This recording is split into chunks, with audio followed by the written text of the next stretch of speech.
Hey Nisa, Hey, how's it going? good. How are you? Good.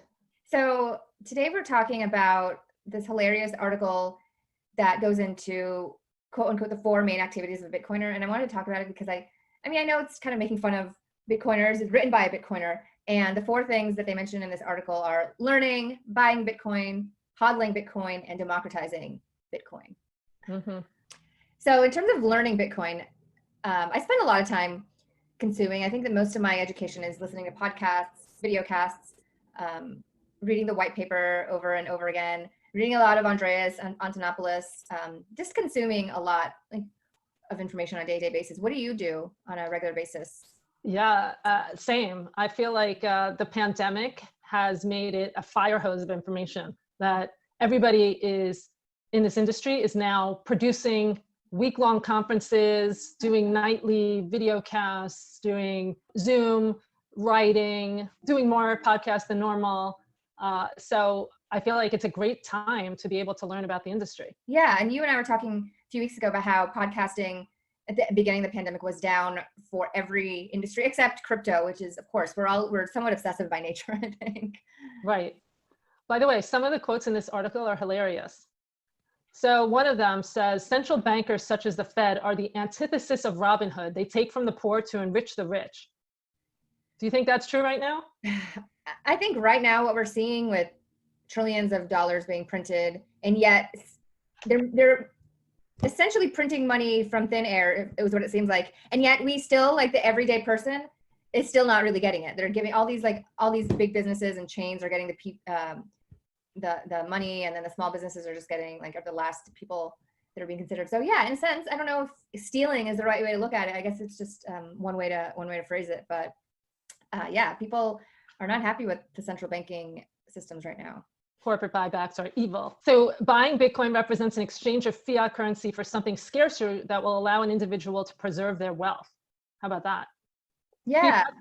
that's really what we're seeing, right? Like the price of Bitcoin's going up. Coinbase is seeing new people opening accounts like at a record pace, and the retail investor is trying to find a hedge, whether that's one of their hedges, but they feel like their wealth is dwindling, and they're hoping that with the halving coming up in 10 days that the price is going to run up, and that they're going to make some money here in Bitcoin.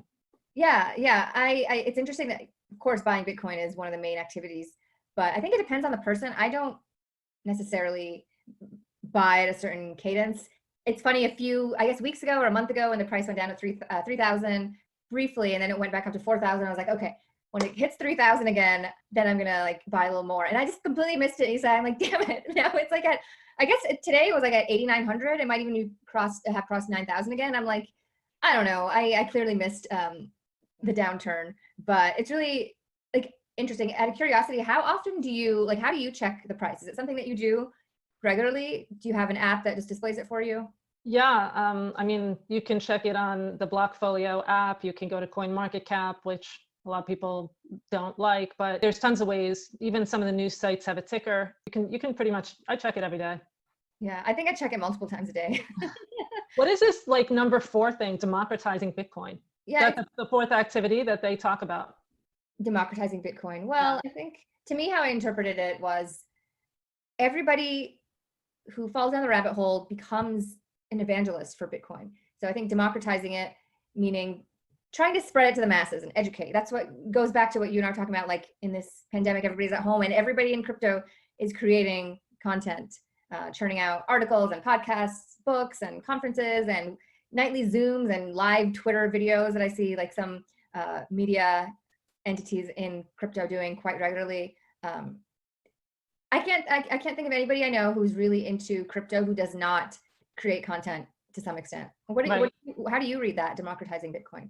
Yeah, I think it's this passion for teaching the world that there's a better way, that there's a fairer world, that the crisis of trust that we have, and how our governments are operating, that it doesn't need to be this way. And I think that's what it means when they talk about, they want to share the message, not just for people to buy and make money, but to teach them the values that are inherent in why Satoshi wrote the white paper. And then I think for the developers, the article talks about BIP, which is Bitcoin improvement protocol. They're constantly, they maintain the source code, and then they're constantly thinking about ways to improve it. So, once you get the developer community hooked, you then get consumers, then you get more developers. It's like this network effect. Yeah, I do think democratizing Bitcoin, it's a bit idealistic. I mean, I can talk till my face is blue with some of my family members about how Bitcoin is an answer to a lot of the problems in our financial system.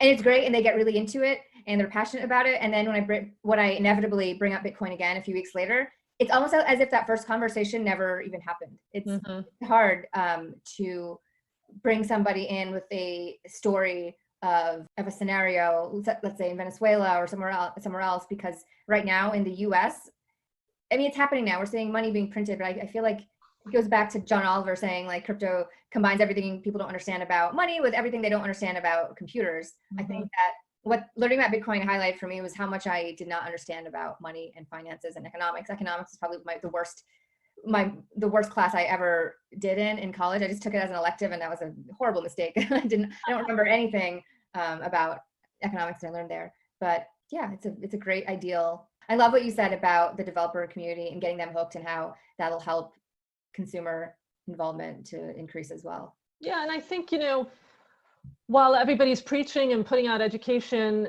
you have to want to be educated. And the only way that it is going to reach a more mainstream audience is if you actually show them how this is going to improve their daily lives and real use cases and applications. And we've seen some of that, and this pandemic has accelerated a lot of that. And so I think that more and more people are going to see how this helps them, and they're not going to worry about the technology behind it. So I want to go back to the third activity, which is HODLing Bitcoin, which is holding on for dear life. And a question that I've always wondered, and maybe you understand a little bit more about the behind the scenes and technical aspects, because if people who are really passionate about Bitcoin keep buying and buying and buying and never selling, so it's really loyal investors, then some newcomers coming in, but the Bitcoin's never really changing hands or being really used. People just keep buying it and hodling it. I always have wondered what that does in the long term if the majority of investors are just buying, but not actually using it, like you were talking about in an earlier conversation, people asking you if they could use Bitcoin to buy coffee. How essential do you think it is, or are we at the point where it doesn't really matter as long as people keep buying into the space, the price will keep going up? I don't know if that's an economics question. I've always just been curious if hodling is. It is. So you actually understand economics better than you think you did in your class. Okay, so it's all about scarcity, and that the fact that there will only ever be 21 million Bitcoin. And so the more you hodl, the more scarce the asset becomes. As more and more people getting into Bitcoin will make the price go up. And then the narrative about it being a store of value versus gold, for instance, becomes more validated. It becomes like digital gold.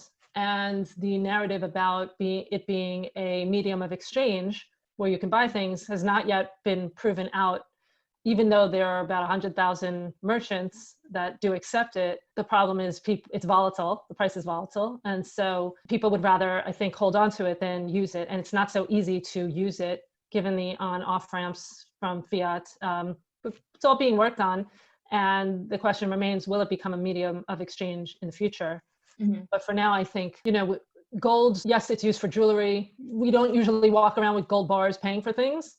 And that's the perfect example. But, gold has maintained its value, especially as a safe haven asset against the macro picture. So I think it's the same narrative for Bitcoin.